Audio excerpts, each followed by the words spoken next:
तो नमस्कार प्रणाम दर्शक बंधु। जतेक हमर यूट्यूब फैमिली छी, इंस्टा फैमिली छी और फेसबुक फैमिली छी, जे भी हमर वीडियो देखे छी उनका सबके आइ जे छै हमरा तरफ से बहुत दुख भरी कहानी है जे हम अखन ज़्यादातर वीडियो नहीं बना पावे छी कि हमर तबियत बहुत खराब है। अखन 4 महीना से हमर तबियत खराब है, लेकिन हम अब अहाँ सब कहबै कि तबियतो खराब है तो वीडियो बनाबे छै, ताहि कारण जे छै हम वीडियो शूट नहीं कर पाबे छी और बहुत ही तबियत खराब है जेके कारण हम अहाँ सबके की बताओ।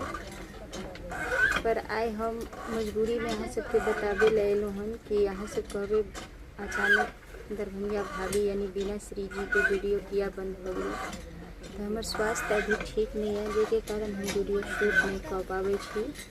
बस अहाँ सब सपोर्ट करूँ और दुआ करूँ कि जल्द से जल्द हम ठीक हो और अहाँ सबके प्यार और आशीर्वाद के जरूरत है जे कि अहाँ सब सपोर्ट करूँ और प्यार आशीर्वाद देते रहूँ। दुआ करूँ कि हम जल्द से जल्द ठीक हो जाए, जे कि अपना मिथिला मैथिली के नाम रोशन करिए और फिर से अहाँ सबके बीच वीडियो बनाकर नीक गीत हमर सुने के मिलत। दुआ करूँ।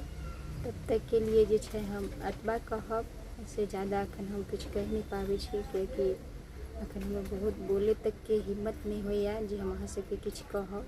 बस अहाँ सब दुआ करूँ और सपोर्ट करूँ। अहाँ सबके ही दुआ और प्यार के हमरा असर हेतै, फिर भगवान भगवती ठीक करथिन तो हम फिर से अहाँ सबके बीच वीडियो लाएब। तब तक के लिए अहाँ सबके बीच जे वीडियो डालने छी वो वीडियो अहाँ सब देखू और अहाँ सब सपोर्ट करूँ। बस हमरा